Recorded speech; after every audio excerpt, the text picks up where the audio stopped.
Well,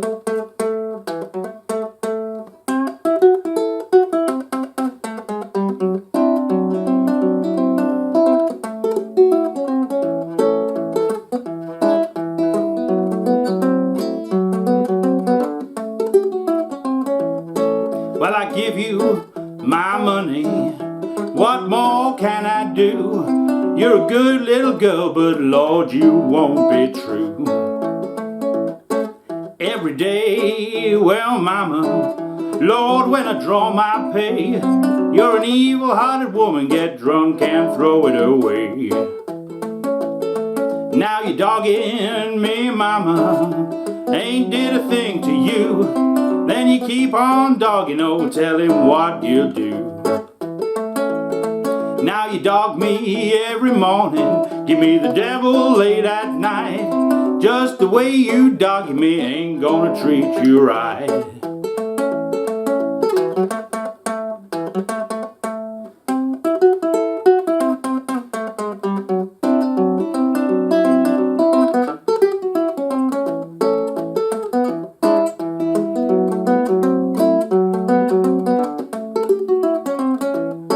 Well, hey, hey, hey, oh shucks. Well, I used to be your regular, now I gotta be your dog. Then I'll be your dog. Well, if you don't dog me around, before I take your dogging, woman, I'll go from town to town. Now it's the way you treat me, give me a bed to lie, then I'll give you my loving, Lord, until the day I die.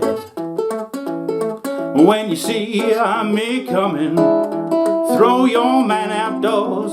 Says I ain't no stranger, I've been here before.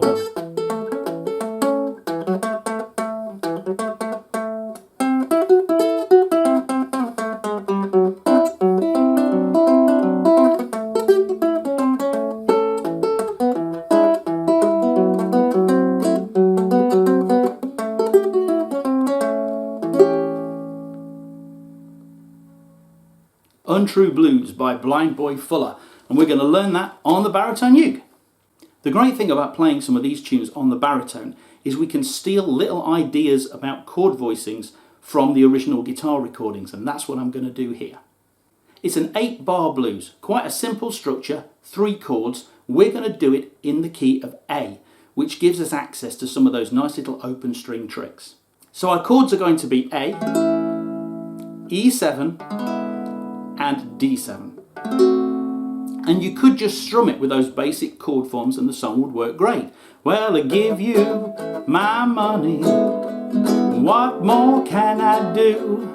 You're a good little girl, Lord, but you won't be true. But it doesn't sound quite bluesy enough for me, really. So once you've got the basic pattern of the chords and you've got the chart there on the screen, we'll be able to start dressing it up a bit and making it sound really bluesy. So the first thing to look at is what my right hand is doing, and it's nothing too complicated. The key is my thumb is going back and forth between my D and my G string, giving me this sort of driving bass line, and then my fingers are filling in between that, and I'm just using 2 fingers. So here's my right hand. This is what we're doing. I'm holding down an A chord with my left hand, and really I'm just playing with my thumb on the D and G strings, alternating. And then my fingers are coming in.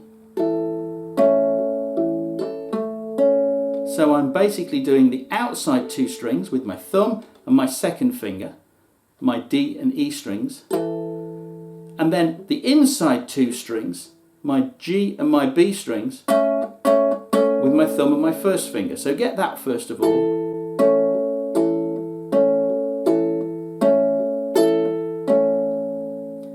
Then start practicing doing thumb, then finger. Same pattern of strings. Thumb, second finger, thumb on the G, first finger on the B.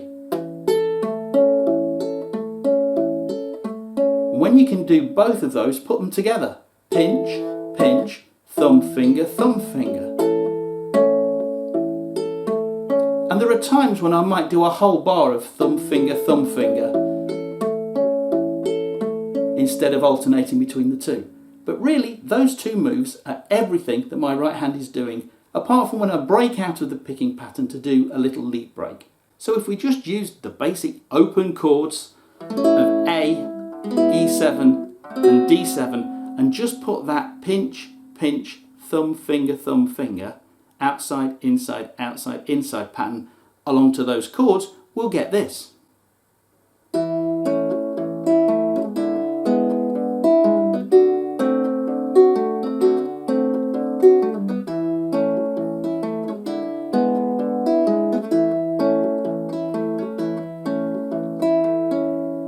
Which is starting to get there. We've now got this driving bass coming from our alternating thumb.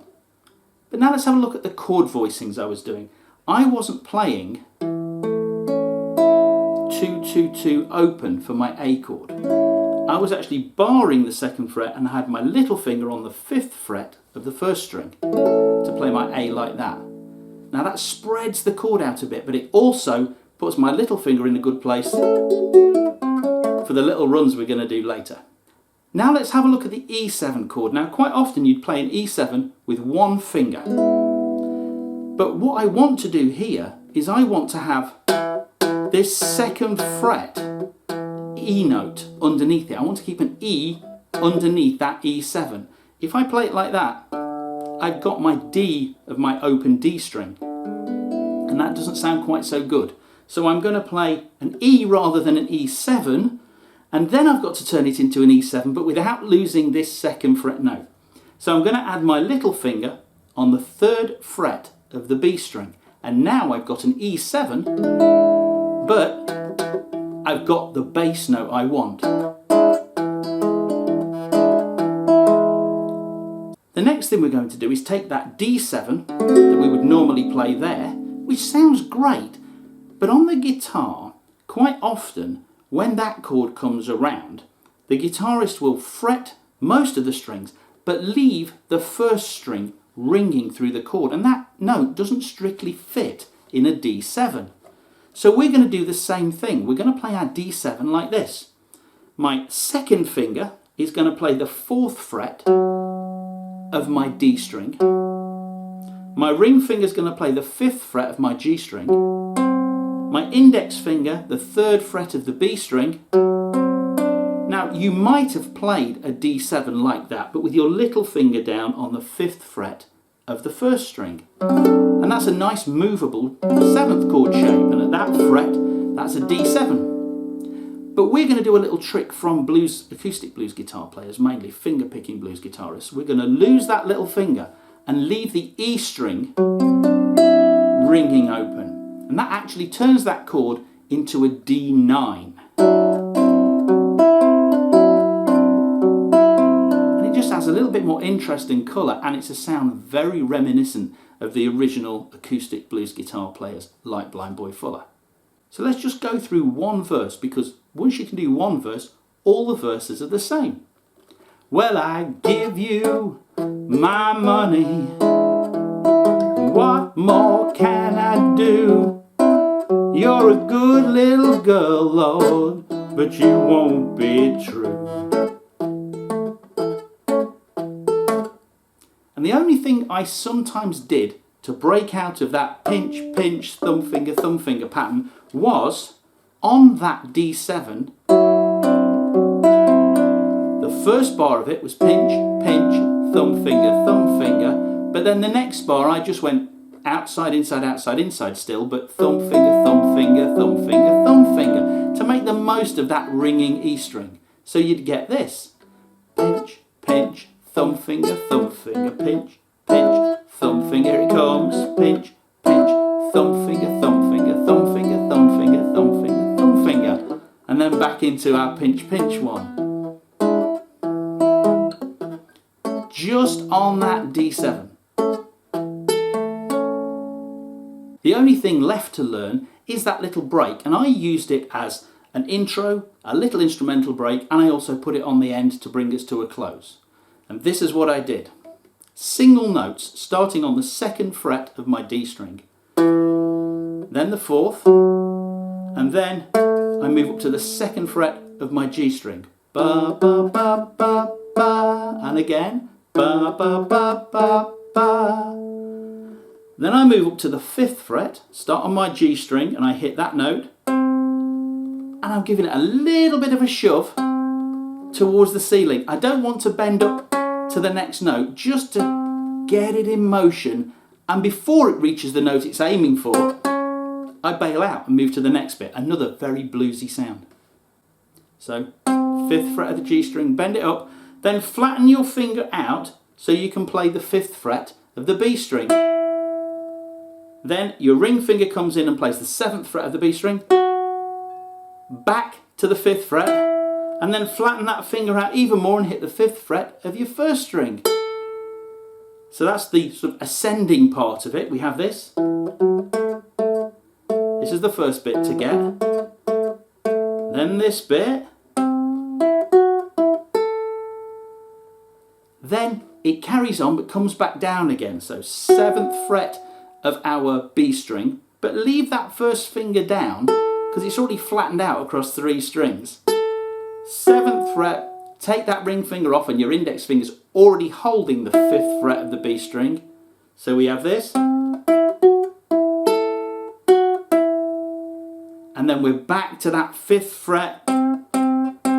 Give it 3 of those. And then a little walk down, which is 2, 1, open, and the next note of that walk down would be the 4th fret, which is the bottom note of our D7 chord, and as we hit that we can go back into our finger picking pattern. So this is what we have.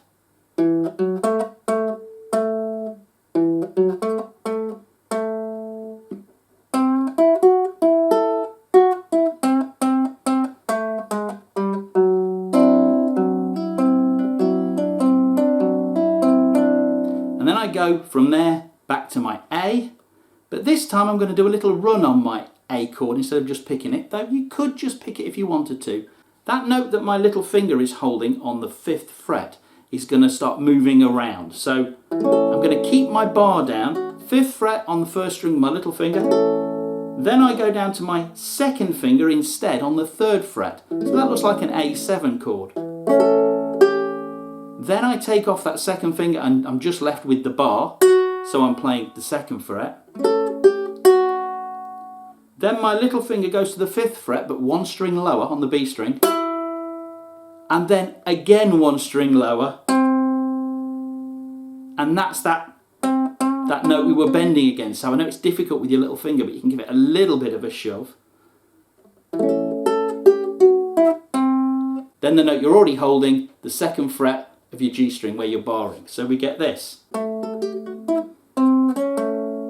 And I sometimes put after that bent note the 2nd string in as an extra little note, and then I finish on my 3rd string. You can mess around with that.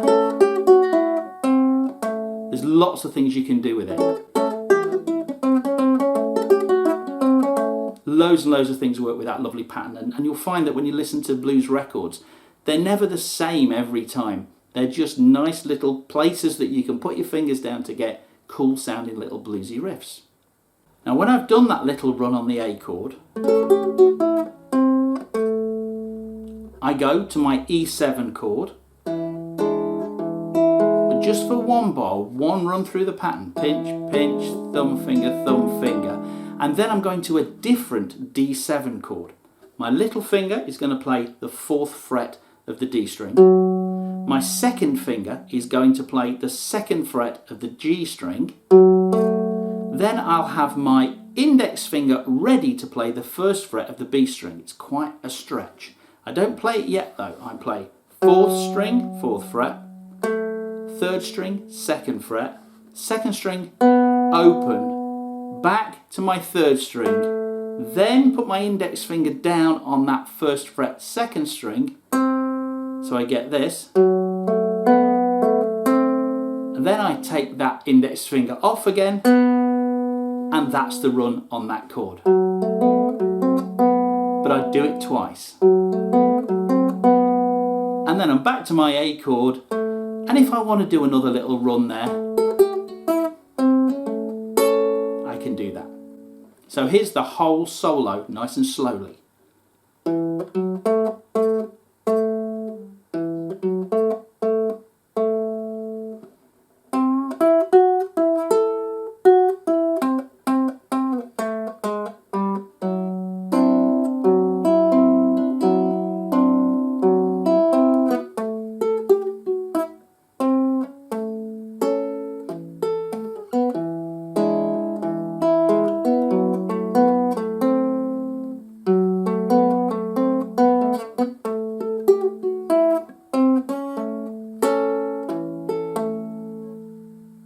The only time I varied it slightly was when I used it as an ending, and when I got back to that last chord,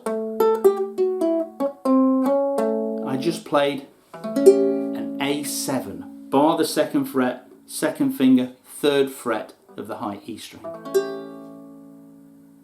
There are only a few ingredients to put together to make this one, but if you give it some energy with your right hand, don't be too polite about it. It doesn't matter if there's the odd buzz and rattle. What we really want on this is that kind of raw, rough, powerful sound. So even if when you're playing it's a bit twangy, don't worry about it. Just get stuck in, give it some energy. I hope you've enjoyed this one, and I'll see you again soon. Bye bye.